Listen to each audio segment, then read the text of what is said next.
WMC Memphis, WMFS HD2 Bartlett Memphis, ESPN 790 AM with Colin Coward and The Herd, weekday mornings from 9 a.m. till noon. The views and opinions of the hosts or guests of the following program do not necessarily reflect those of the management or staff of Intercom Memphis.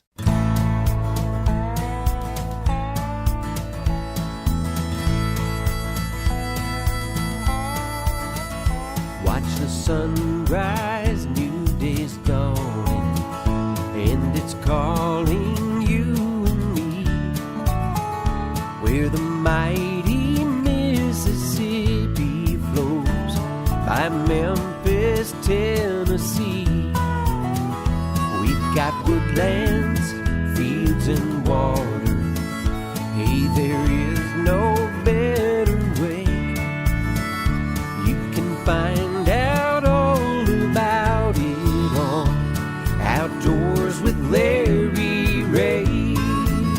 Make some time, take the family, ask a friend, but don't delay. Listen up and learn about it on Outdoors with Larry Ray. Listen up and learn about it on Outdoors with Larry Ray. Good Saturday morning. Welcome to another edition of the award-winning Outdoors with Larry Ray on ESPN 790. Brought to you proudly by the Tennessee Wildlife Resource Agency, Gaston's White River Resort, and Barton Power Sports. Now, here's your host, Larry Ray. Hey, good Saturday morning. Welcome to Outdoors with Larry Ray on ESPN 790 as we talk outdoors every Saturday morning for 90 minutes. And, wow, I just got back this week from over at Gaston's White River Resort. I'm going to be telling you a little bit about that, a lot more on next week's show. But this is a special show. I've been saving this one because had a wonderful time back earlier this year at the 25th annual, that's hard to believe, 25th anniversary of the Wilderness Wildlife Week over at one of my favorite places to go, Pigeon Forge, Tennessee. And I was able to interview some really neat folks, thanks to my good friend Tom Adkinson. And so we've got Tom on with us this morning. Tom is on the road in Chicago. Good morning, Tom. Good morning to Memphis. How's everybody? Everybody is doing great. The Grizzlies are in the playoffs. We start Sunday night. We're ready to rock and roll in basketball, and I know you're keeping up with the Predators, and Greg Ratliff, our show producer, he's keeping up with that other team they're playing. So, we're going to talk to Tom a little bit about the Wilderness Wildlife Week because it's if you have not been, I keep saying you need to put it on your bucket list because it is a wonderful event, and it's one of the main thing.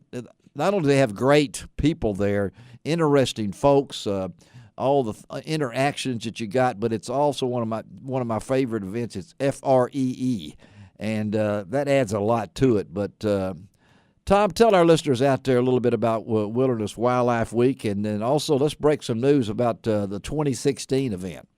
Very well, and I'll be the first to say don't put it on your bucket list because that implies you're doing it only once. Put it on your buckets list then. Yes, there you go. No, yeah. Come every year. If you haven't seen it or haven't participated, come once, and I think it's a fair prediction you will come again. You'll be hooked. It is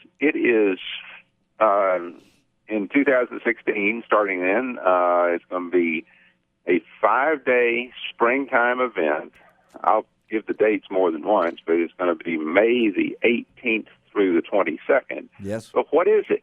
It is 5 days of free programs about the outdoors. Yeah. A great deal of it is related to our wonderful next-door neighbor, Great Smoky Mountains National Park. Other topics relate to other things that are in the outdoors world.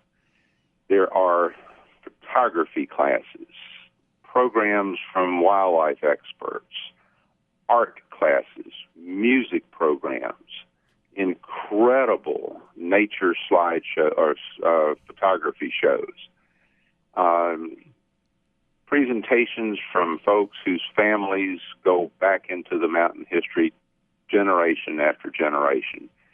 It is such a a laundry list of activities that you look at a schedule every day, and there are 20 things to do, and you pick 3 or 4 of them that just amaze you or that interest you, and then they amaze you. Well, I'll tell you one thing. I've got a copy of this past year's 25th anniversary program, and it's got 73 pages in it. I mean, it just blows your mind what's going on all around there, and not only that, Tom, but that facility now. Yeah, we have a great facility called the LeConte Center in Pigeon Forge. Yes, yeah. And it is it's a brand new special event center. We have wonderful meeting room space, great exhibit hall space, and it's a great environment. With the springtime event, we'll have even more opportunities for outdoor activities, wildflower hikes, and I kind of predict there might be some fly casting lessons someplace. Yes, yeah. I wouldn't doubt that a bit. We are right beside the Little Pigeon River. Where it flows through town is a little bit warmish for trout, but boy, it's a beautiful place to get out there and have some casting instruction. That's for sure. And you also one quick observation, because you're going to interview. I think you told me 4 people. Yes, I do. Yeah, they're rolling up today. Yeah. The really cool thing about Wildlife Week is that the presenters are zealots for their topic. They are. And they come and donate their time. Did y'all hear that out there? He said donate. I mean, these people come, and we've got an all-star lineup that Tom helped me put together when my wife and I were over there. Listen to this, folks. We're going to talk to Lynn McCoy out of Dandridge, Tennessee. Awesome possum. This lady knows about possums. I've been wanting to do a possum show forever, and Lynn is the person. She's going to tell you all about the history of the possum. I didn't even know there was a national organization for the possum, the Old Possum Society of the U.S. And then we're going to talk to Daryl Radijak. Of course, you folks out there know Daryl because he used to be in our area of Memphis, and now he's the chief of wildlife and forestry for the TWRA. We're going to talk to. And this is really cool. I had the chance to sit down and talk to the man. I thought I was talking to John Muir, but Lee Stetson is all over the country here. He looks like him. He talks like him. He was a presenter there. And then we're also going to talk to Kathy Gwynn, Vanishing America. And you need to hear Kathy's story about even how she got to what she's doing. But these were all set up by Tom. And, Tom, I'm amazed when Ken Jenkins and all this came up with the idea 25 years ago, I think you told me or somebody told me there's like 60 people there or something. I mean, it's a massive now. The very first year, this whole project very quickly was inspired by an area nature photographer named Ken Jenkins. And he and the tourism department at Pigeon Forge cooked up this idea of a little Saturday program. Yeah, little, yeah.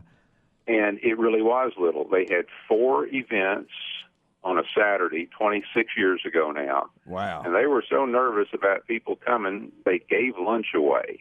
They did. They did. And then the next year, there was such enthusiasm. They went from a half-day Saturday event to a full week. So here we are 26 years later, May the 18th through the 22nd. We're keeping on. Yeah, keep saying that because that's the date, folks. This is going to be springtime in the Smokies. They've usually had it in the winter. This is going to offer you chances to – some of those hiking trips are going to be unbelievable in the spring as far as being able to see nature coming out and things along that line. 25 years is a long time, and I know that I love that city in the winter, but I just can't imagine what it's going to be like in May of next year. And I know that they held it 18th through 22nd because they didn't want to be it on the 23rd because that was my birthday. And so they shut it down for that, I'm assuming. So if you stay, we'll buy you a cake. Okay. If I'm over there on my birthday, they'll buy me a cake for the 26th anniversary. Talking to Tom Adkinson about Wilderness Wildlife Week over in Pigeon Forge. And really, Tom, they can go what is it, mypigeonforge.com or something like that, isn't it? Correct. Our consumer website is mypigeonforge.com. Go there anytime to find information about visiting, and as the year progresses, we'll get up information about Wildlife Week 2016. Yes, yeah. And another thing, I know that you guys have to work well in advance. You're going to give us any kind of, you've tested me a little bit here about fly casting and things along that line in the spring. Is there a chance that we're going to have some, we're going to get to see, and I want to say this before, and this just came to my mind. They will have that opening night presentation by Ken Jenkins or whatever it is, the photography. When Heaven and Nature sings. Oh, my gosh. I dare say that program, or any program that people are accustomed to seeing from Ken Jenkins, there'll be something identical or similar to, because he is a mainstay of the event. Oh, every year I go, and I think we've been over there 3 or 4 times, thanks to Tom, and I'm saying, how can you top this? And then next year, here comes this presentation of Ken's photographs put to music. And if that doesn't give you goosebumps and make you want to stand up and say the Pledge of Allegiance, it's nothing all will. Well, Tom, I know you're on the road up in Chicago, and we appreciate you taking time on this early Saturday morning. I know I told Tom that I got a little wet trout fishing earlier in the week, but he had no sympathy for me. So no, because you caught fish, and that makes the wetness go away. It does that. Tom Adkinson, thank you, buddy, and you be safe up there, and we'll talk to you down the road, okay? Y'all come see us. All right, thank you, Tom. All right, Tom Adkinson sets the tone for what's coming up next. Greg Ratliff has put this together. This is almost his show. And if you're looking for Frank Barton, knowing this is the normal Frank Barton time slot, Frank is with some Polaris dignitaries this week, and we don't want to take Frank away from anything where he can spend some time with the Polaris folks. But Greg has worked and piecemeal these interviews that I've done, and I tried. My wife was keeping me on time there. That she was Greg for one day. She did a good job. She did a good job, and my machine came through fine and everything. But you got to stick up and listen up, because this next lady we're going to have coming on is Lynn McCoy, and I'm telling you what, I got to hold one of them possums. I've really gone into possums. I've now got me a stuffed possum. It's called Porter the Possum. My good friend Charlie Covington gave it to me. It hangs in my office, and I look at it and I have a lot more respect for the possum. Now this is not George Jones. We're not talking. Now I realize he really does look like a possum now that I have Porter the Possum hanging right there. Well, let's take our first break, Greg. The morning. Be right back. Going solo. This is Outdoors with Larry Ray on ESPN 790. You can find out all about it on Outdoors with Larry.